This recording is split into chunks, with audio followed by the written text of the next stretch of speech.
Alors bonjour à tous ce matin ici à Punta del Este. Ouais. C'est un peu le rouge sur tous les bateaux. Ils préparent, nous sommes à 5 jours du départ et aussi ils font C'est quoi ça? les inspections techniques. On va faire un petit tour sur White Shadow, le bateau franco-espagnol. Enfin, il y a des Turcs, il y a des Italiens, il y a un peu tout à bord. Il n'y a pas beaucoup de monde à bord ce matin, mais c'est peut-être aussi plus sympa pour pouvoir voir un peu à quoi ressemble ce bateau. S'ils veulent bien nous le montrer. Bonjour. Salut Aïda. Salut. Bon, moi, je suis très mauvaise sur les prénoms. Donc, tu es Tom et tu es Grégoire. Est-ce que je peux faire un petit tour à l'intérieur, voir à quoi ressemble la vie sous White Shadow? Bien sûr, bienvenue. Allez, on y Tu va. veux parler un peu du pont ou...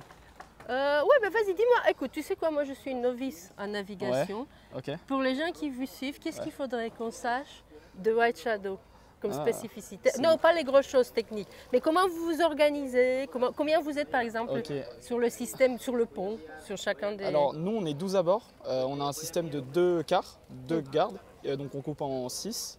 Enfin, on fait 2 gardes de 6. Et donc, tout est divisé en 2. À peu près, on considère qu'on a 12 heures de jour et 12 heures de nuit. Les 12 heures de jour sont coupées en 2, 6 et 6 heures. Et les 12 heures de nuit coupées en 3. 3 x 4. Et donc on a 6 personnes sur le pont et 6 personnes à l'intérieur en train de se reposer. Ah oui, donc vous êtes 6 sur le pont quand même. Exactement. Ça dépend. On a toujours un barreur. Et après, quand on a des conditions un peu rudes dans le sud, quand il fait froid, etc., on a 3 personnes et les autres en stand-by à l'intérieur au chaud. Pour être prêt au cas où. Exactement. Qui sont prêts avec Chaleco. Et donc la plupart du temps, on est dans la bannière, protégé par la capote juste ici, pour les vagues, qui balaye le pont. Et puis on a le barreur et on tourne. On fait 20 minutes à 30 minutes, des fois 1 heure de bar. Ah oui, d'accord. On se protège un petit peu derrière. Exactement. Et là, les deux autres en stand-by un peu sous la capote. En train d'avoir froid, de trembler de froid.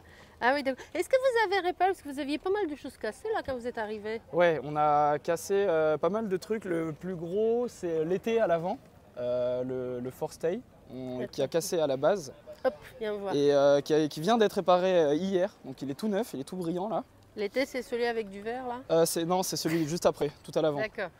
Et donc on a cassé c'est cette pièce là qui a cassé, regarde. Ah oui. C'est ça qui a cassé net, l'inox. Et donc l'été est parti, il y avait une voile dessus, on avait le Yankee qui a littéralement explosé. Waouh. Et donc c'était dans la nuit, ça a explosé. Et l'été avec le vent, on remontait au vent, on avait le vent de face. Donc il est parti en arrière et il a découpé la GV en 2. Ah, c'est pour ça en fait que vous aviez... Donc là ça y est, elle est réparée pareil, mais on l'avait coupé en 2 juste en dessous du 4e riz. Et donc, donc ça c'était 600 000 avant d'arriver. Et donc on a fait toute la remontée, enfin une partie de la remontée les 4 derniers jours, la dernière semaine même, sans full GV quoi. Bah donc du coup là vous êtes fait, moi je pensais que ça allait prendre vachement plus longtemps de réparer. C'est réglé, mais non, on est rapide. C'est un bateau espagnol, ça va Exactement. vite. Exactement, non, il fallait réparer vite, ouais. On fait un petit tour dedans? Ouais, carrément, carrément. Hop. C'est peut-être un peu Tu le viens aussi bazar à l'intérieur ou tu travailles? Je t'ai pas demandé, toi tu fais quoi quand t'es pas sur White Shadow? T'habites où et tu fais quoi dans l'autre ville? Ouais, je suis bordelais et donc j'habite à Bordeaux. C'est toi, c'est toi qui as un domaine viticole ou quelque chose? Non, c'est pas moi. C'est pas toi. C'est pas moi. Ah, ouais. Mais voilà, je suis un ami aussi de Yannick, c'est Yannick qui a un domaine viticole. Et voilà, oui. Pourquoi tu as eu envie de faire cette course un peu pareil, prendre toutes les vagues là, dans le froid? En fait, c'est aussi un peu une histoire de famille. Jean-Christophe, c'est mon beau-frère. Et on se connaît, je le connais depuis que je suis tout gamin. Et on navigue ensemble depuis toujours. Et ça va, vous allez être copains encore? Ouais, c'est un peu chiffonné, mais comme des frères. Donc on se réconcilie très très vite. Bon, super. Voilà. Bah, je vais aller voir un peu commencer à l'intérieur, comment vous dormez, parce que 12 à bord, même si le bateau n'est pas tout petit, c'est un Swan 57, c'est ça? Exactement, c'est ça. Swan 57. Aïe. Spark Magnus. Ouais, attention à toi. Attention, on a une petite interview. Salut Gérard. Laissez passer la presse. Ce qui est bien, c'est que je suis sur un bateau espagnol où tout le monde parle français. Exactement. C'est quand même super. Là, il n'y a que des Français à Parguillet. Salut. Ouh, c'est la première fois. C'est la première fois que tu viens sur White Shadow? Ouais, si, c'est la première fois. C'est la honte. Beau bateau de la flotte. Aïda. Et c'est la première de mes interviews en plus. Ah, excellent. Bah, bienvenue. Voilà White Shadow. Ah, Un peu en bazar. Non, pas du tout. Non? Non. Mais c'est un peu... c'est quand même un peu Tu sais, quand tu n'es pas navigateur, on dit que c'est quand même un peu petit pour 12. Ouais, ça le fait. Hein. Comme on est, comme Quand t'as vous toujours- êtes 6 et 6, Si tu considères que, ouais, en fait, tu ne vois pas tant que ça. Quand tu coupes en deux l'écart, ça fait 6 et 6. Donc il y en a 6 sur le pont. Quand il y en a 4 qui dorment, en fait, tu n'es plus que 2. Ah oui, c'est Un ça. qui cuisine, on est toujours en train de faire des trucs. Et donc, soit on dort, soit on est sur le pont. Donc, la plupart du temps, en tout cas, moi. Ouais. Et les repas, vous ne pouvez jamais les prendre ensemble, en fait. Alors, on essaie, quand il y a du beau temps, on va tous. Comme on est toujours obligé d'avoir du monde dehors, un en train de barrer, en train de trimer, etc. On mange ensemble quand il y a du beau temps et que les conditions le permettent. On va tous sur le pont et on mange ensemble. Mais sinon, c'est vrai que dans le sud, on n'a quasiment pas mangé ensemble. En fait. Et ça, ce qui est normalement dans un bateau, le salon, Ouais. en fait, quand tu as des gens qui font des quarts et qui dorment et tout ça, ce n'est pas du tout une pièce de vie pendant la navigation. Alors, on essaie de le garder autant qu'on peut comme une pièce de vie, mais c'est vrai qu'on a toujours des spies, des voiles mouillées, un peu partout. Moi, c'était ma pièce de vie quand je me suis cassé le pouce. J'ai passé beaucoup de temps ici parce que je pouvais pas monter trop. Donc, Et j'étais à d'ailleurs, tiens, on l'intérieur. n'a pas regardé, il va falloir que tu arroses ça, finalement, ça s'est bien remis. Tout s'est bien remis, ouais, tout s'est Ouais. super bien remis, tout va très bien, la radio elle est nickel, donc je peux repartir à 100%. Mm. Mais on essaie quand même de le garder en pièce de vie, personne dort là normalement, à part ceux qui se reposent la nuit un petit peu, mais sinon, là c'est la couchette du malade, ici, au-dessus. Donc personne dort là non plus, mais si quelqu'un se fait mal ou... Pourquoi elle est plus stable? Non, mais c'est que c'est plus accessible et ça permet de libérer la couchette de l'autre. Comme on partage tout, si quelqu'un est malade, c'est mieux de le séparer, de le mettre ici pour pas commencer à propager un virus ou quoi que ce soit. Quoi. Et on peut jeter un coup d'œil à l'intérieur? Ouais, bien sûr. Mais si c'est le bazar, c'est normal, vous êtes en train passe de devant, préparer le tu veux bateau. passer Vas-y. Ok. Alors, bah là, on a la petite cabine qu'on appelle le Putty Club. Donc là, on a 2 couchettes. Donc c'est pour 4 personnes, vu qu'on partage, on fait couchette chaude. On est toujours 2 par couchette. Et la salle de bain à l'avant. Donc moi, je dors là. Tiens, qui est très content de sa vie. Yeah, siempre. Et donc là, on a une salle de bain, c'est la plus petite salle de bain, mais on a un toilette et c'est là où on se lave les dents, etc. On a l'eau douce qui sort direct du tuyau. On pompe avec le pied. Et l'eau, c'est vous avez des désalinisateurs, Ouais, on en c'est a ça 2. l'eau? On a une grosse dessale et une petite. Et donc on fabrique toute l'eau dont on a besoin avec. Enfin, en même temps, des mois et des semaines. Là, le prochain leg, ça va être 6 semaines, peut-être même plus. Exactement, ouais. Avec Bon, des on s'y petites habitue, salles hein. devant comme ça. On s'y habitue, moi, on s'y fait. On s'y fait, franchement. Du monde qui parle Ouais, pas. partout, c'est le bateau Et espagnol. oui, hein. donc c'est 2 et 2, mais vous avez chacun quand même au moins son sac de couchage. Ouais. Vous Alors ce partagez qu'on pas. fait, c'est qu'on fait le lit de la personne qui arrive. En fait, on dort, on se fait réveiller par l'autre quart. On prépare le lit de l'autre personne, donc on range son duvet, on prépare tout, son petit coussin, etc. Ah, ça c'est sympa. Des fois, on met un petit mot ou un petit bonbon, une surprise pour celui qui arrive. Ah, et ça comme c'est ça, sympa quand on sort t'as du eu car, froid que c'est et la tout ça. galère, que t'as eu froid, que t'es trempé, tu t'enlèves, tu te mets dans ton lit avec ton petit chocolat, c'est cool. Et ouais. Donc on Bah, tu sais, prépare- finalement, ça donne presque envie. Moi qui croyais que c'était tout mouillé et froid et les Alors, gens se ça arrive. détestaient parce que vivre ensemble là aussi, non. Pas tout le temps, non, bah, le meilleur endroit c'est le duvet, quand il fait froid dehors là, tu te mets dans ton duvet, il fait tout chaud, c'est bien quoi. Quand il est pas mouillé. Mais non, on n'est pas tout le temps mouillé. Et là, donc, du coup, c'est une autre couchette? Ça c'est une autre couchette, ça c'est le pasillo. Ouais. Donc là il y a Pedro qui dort là, moi j'ai dormi là aussi, c'est pas trop mal, ça va, t'es un peu dans le passage. Mais ouais, parce que là, les gens cherchent leur... Je peux y aller? Ouais, bien sûr. Les gens cherchent leur équipement ici, donc ils passent tout le temps. Exactement, ouais. Là c'est la partie humide où on laisse tout ce qui est mouillé. Donc il y a tout le monde qui passe par ici à chaque quart pour poser ses affaires ou les prendre. Et donc ouais, c'est plus ou moins pratique pour la personne qui est là quoi. Non mais attends, parce que moi j'ai quand même pas assez de lits, parce que là j'en ai 2. 3, donc t'as 3, donc ça fait 6 personnes. 6 personnes et il m'en manque 6. Et t'as la cabine arrière. Ah oui. Et oui. Là c'est le grand luxe là. Donc en fait là c'est le petit peuple. Oui c'est ça, parce que Et plus le on pauvre, recule. c'est surtout celui-là, Pedro, qui dort dans le passage de Exactement. tout le monde et de l'eau mouillée et tout ça. Et là t'arrives dans là c'est Beverly Hills. C'est le grand luxe. C'est un peu le bazar. Les lits sont pas montés encore là, mais on a 3 couchettes. Il y en a une ici, couchette du capitaine, parce que t'as la boussole juste ici pour voir si on est au bon cap. Donc, comme ça, et puis il peut gueuler, il peut dire les gars, le cap. En fait, mais c'est vachement bien ça. Il voit de son lit. Exactement. Et il peut toquer et dire que il ça va peut pas. voir. Ouais. Oh, bah, ça Voilà. c'est vachement Donc bien. on se fait engueuler. Enfin, c'est pas trop démocratique, ça fait quand même un peu le roi, mais c'est pas mal. Non, bah ils sont 3 quand même. Je là, hein. plaisante. Et donc là, il y a capitaine, un autre équipier, et ici, ça c'est la couchette grand luxe. Ouais. Elle est super grande. Et donc là, il y a encore une autre couchette. Donc faut imaginer avec l'étoile anti-roulis, etc. Voilà. Et là, il y a l'autre salle de bain. il n'y a personne. Qui est un peu qui est plus plus grande. grande. Qui est plus grande, ouais. Voilà. Ouais. Qui est pas mal non plus. Donc ça, c'est Beverly Hills. Et les filles, vous avez combien de filles à bord? Là, sur cette étape, on a 4 filles à bord. Et vous avez une répartition en fonction du système de watch ou des amitiés ou comment vous dormez? Nous, on fait pas trop. Alors, on fait pas. On répartit en fonction des compétences et c'est plus les compétences et puis les envies aussi de chacun. On essaie de faire que tout le monde soit content. C'est hyper important sur 6 semaines d'être avec des personnes avec qui ça se passe bien. Donc, bah, surtout quand tu as autant de proximité, quoi. Exactement. Quand tu dors c'est si près. Exactement. Et puis on change, on bouge. Moi, j'ai jamais dormi une seule fois au même Ici. endroit. Parce que t'es le petit peuple. Et que Ah non, t'es j'ai trop dormi jeune. ici. Ah, ils moi. t'ont laissé là? J'ai Ah dormi ouais. ici. À chaque fois, je change. Tout le monde est sur les téléphones, là, profite de, de Catherine.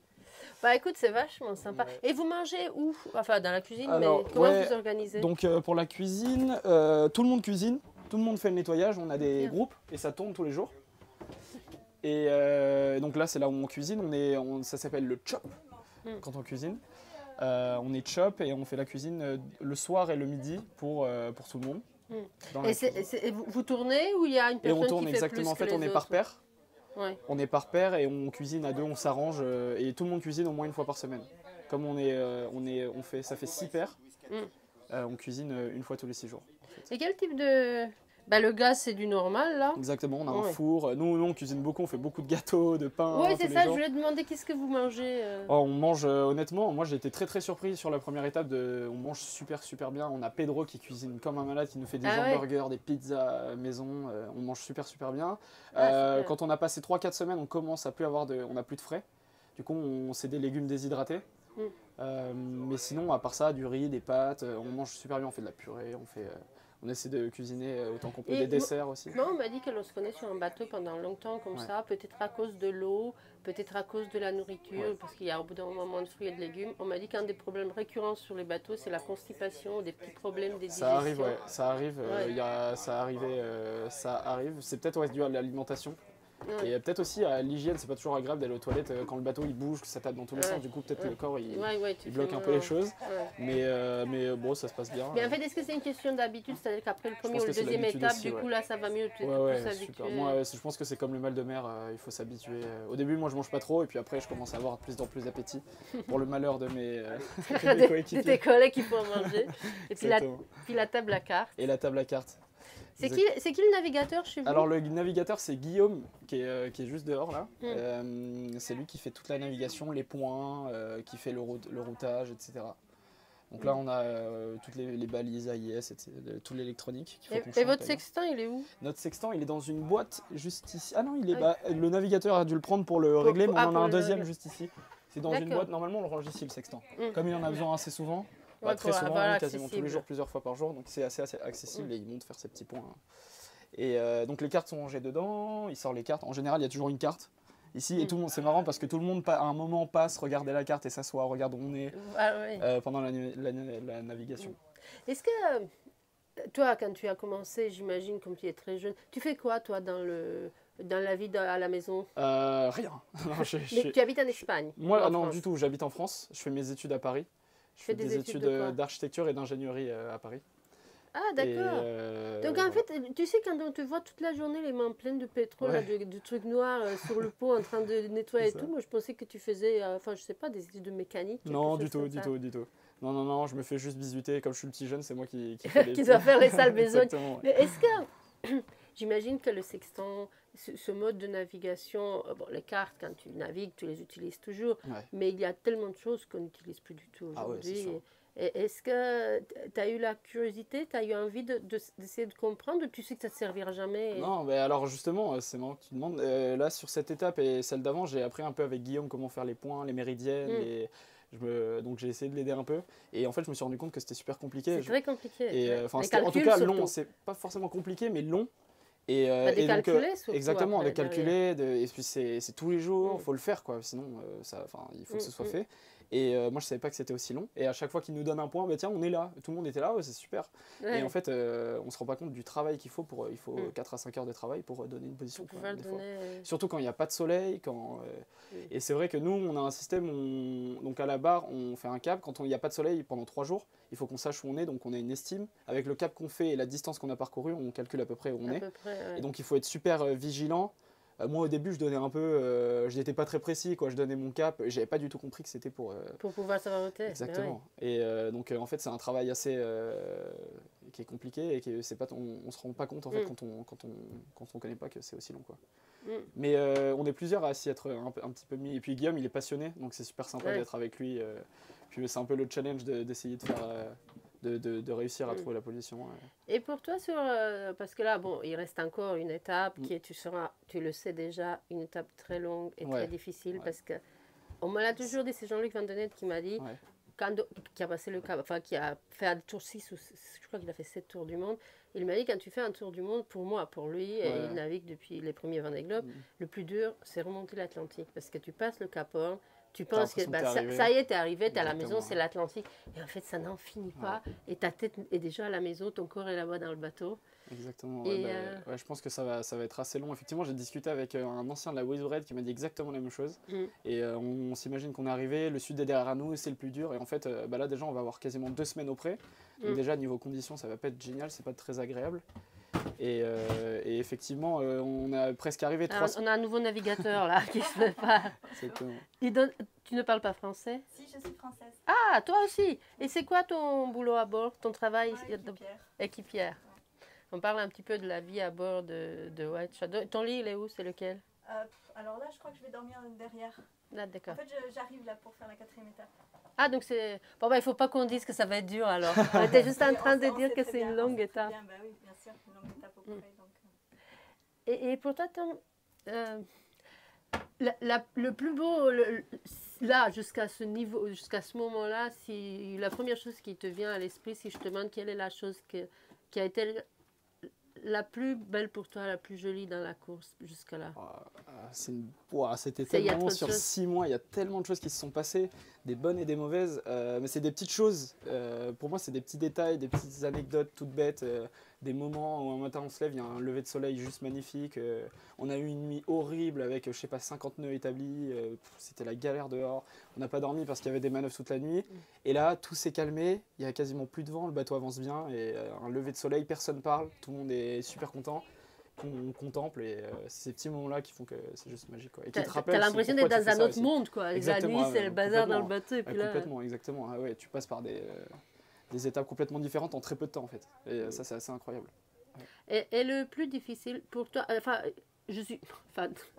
je ne sais pas, parce que toi tu es jeune et tu me dis que tu t'adaptes à tout et tout, mais dans une course aussi longue, qui est, tu sais, moi je me disais l'autre jour en vous voyant tous arriver, tous fatigués, surtout les bateaux à cette étape, qu'au fond, sur un bateau, ou bien tu es solo sailor, tu es tout seul, tu t'en veux qu'à toi de toutes les erreurs que tu auras pu faire, et même si tu fais la course, c'est de ta faute. Si tu es un navigateur professionnel avec un équipage, qui est payé pour faire ça, donc tu fais le job, et puis les autres sont des professionnels aussi, donc tout le monde a des codes et des habitudes. Et quand tu vas naviguer, tu navigues avec des potes, généralement. On en a un ou deux que tu es moins, globalement.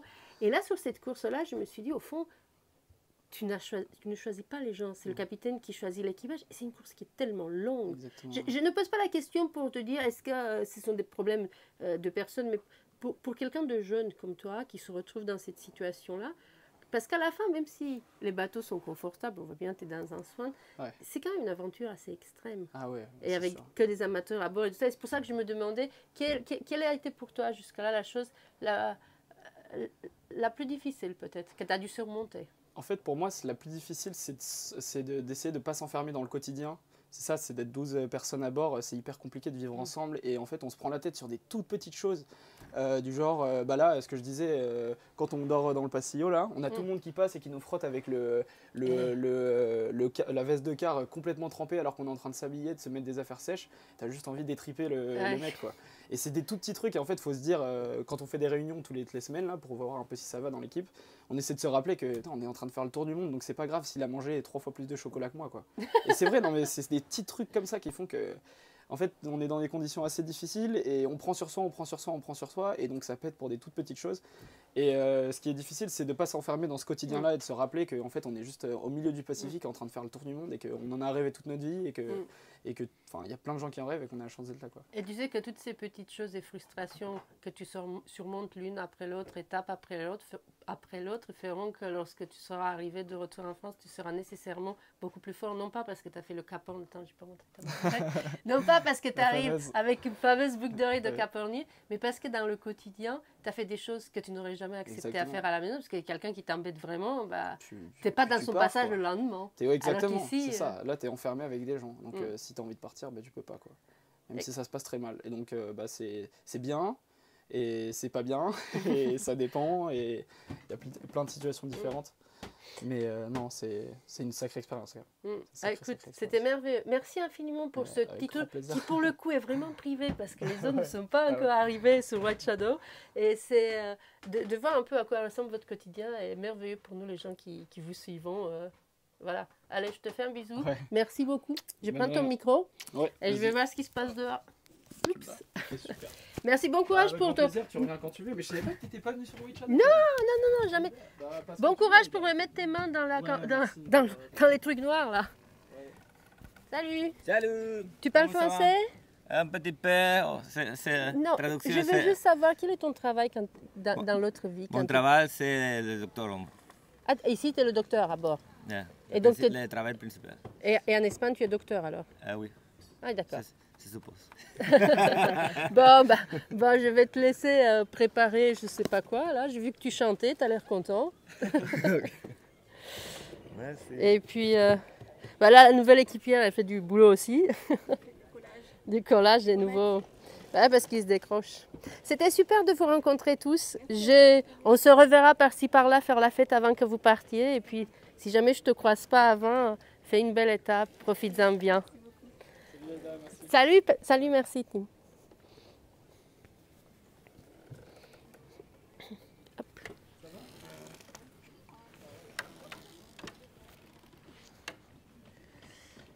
Et voilà, maintenant que nous sommes sur cette lancée-là, on pourrait aller voir un autre bateau et je vais peut-être faire un essai d'aller sur Spirit of Helsinki parce qu'ils sont plusieurs là-bas, on va voir.